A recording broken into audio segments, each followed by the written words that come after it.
দুই দিন বিশ্ববিদ্যালয় বন্ধ থাকার পর তৃতীয় দিনের মতো জমে উঠেছে জাকসুর প্রচার। রোববার সকাল থেকে মাঠে নেমেছেন প্রার্থীরা, যাচ্ছেন ভোটারদের কাছে, চাইছেন ভোট। সবার প্রত্যাশা এমন একটি সুষ্ঠু নির্বাচন হবে যেখানে সবাই তাদের মতামত দেওয়ার সুযোগটা পাবেন। এদিকে মাঠের পাশাপাশি অনলাইনেও জমে উঠেছে ভোটের প্রচার। রায়ান বিন আমিনের তথ্য এবং ছবিতে প্রতিবেদন। শুক্রবার বিকেলে জাহাঙ্গীরনগর বিশ্ববিদ্যালয় কেন্দ্রীয় শিক্ষার্থী সংসদ ও হল সংসদ নির্বাচনের চূড়ান্ত প্রার্থী তালিকা ঘোষণা করা হয়। তবে 2 দিন বন্ধ থাকায় খুব একটা জমেনি ভোটের প্রচার। এই ঘাটতি পুষিয়ে নিতে রবিবার সকাল থেকেই ক্যাম্পাসে দেখা যায় ভিন্ন চিত্র। ছাত্র দল, শিবির সমর্থিত সমন্বিত শিক্ষার্থী জোট এবং স্বতন্ত্র প্রার্থীদের নিয়ে গড়ে ওঠা স্বতন্ত্র শিক্ষার্থী সম্মেলন বিশ্ববিদ্যালয়ের বিভিন্ন অনুষদ ও চত্বরে নামে প্রচারে। এ সময় সবাই জয়ের আশা প্রকাশ করেন। আমাদের শিক্ষার্থীরা আমাদেরকে ভোটের মাধ্যমে নির্বাচিত করলে আমরা শিক্ষার্থীদের স্বার্থের কথা বিবেচনা করে শিক্ষার্থীদের অধিকারগুলোকে সবসময় অগ্রাধিকার ভিত্তিতে আমরা কাজ করবো ইনশাল্লাহ, এবং এই কাজগুলো করার ক্ষেত্রে আমরা সবসময় শিক্ষার্থীদের মতামত নিয়ে কাজ করার চেষ্টা করবো। আশা করি আমরা খুব সুন্দর একটি পরিবেশের মাধ্যমে প্রচারণা 9 তারিখ পর্যন্ত চালিয়ে নিব এবং 11 তারিখ সুন্দর একটি জাকসু নির্বাচনের মাধ্যমে আমরা আমাদের শিক্ষার্থী প্রতিনিধি নির্বাচন করব।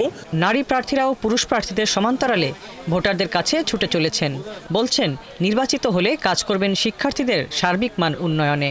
যে মুহূর্তে আমরা তাদের সচেতন করছি এবং ভোটের কথা বলছি, তারা অনেকাংশে এগিয়ে আসছেন এবং এই জায়গাটা আমার মনে হয় আমরা আশাবাদী হতে পারি যে নির্বাচনটি ভালো হতে পারে এবং ছাত্র সংসদ যে কার্যকর করার যে পরিকল্পনা আমরা করছি কিংবা প্রত্যাশা করছি সেটা সফল হবে। কেউ ফিরিয়ে দিচ্ছে না, সবাই সবার প্রচারণাকেই স্বাগতম জানাচ্ছে এবং তারা এও বলতেছে আপনারা যদি সবার দ্বারে দ্বারে পৌঁছান, আপনি নিজে যদি সবার দ্বারে দ্বারে পৌঁছাতে পারেন তাহলে আপনার জেতার সম্ভাবনা অনেক বেশি। এদিকে মাঠের পাশাপাশি অনলাইনেও জমজমাট ভোটের প্রচার।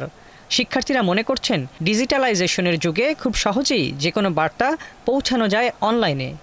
ওই দিকের ক্ষেত্রে অনলাইন প্ল্যাটফর্মে দেখা যাচ্ছে বর্তমান যে জেনজি জেনারেশন তারা সবসময় অনলাইনেই থাকে।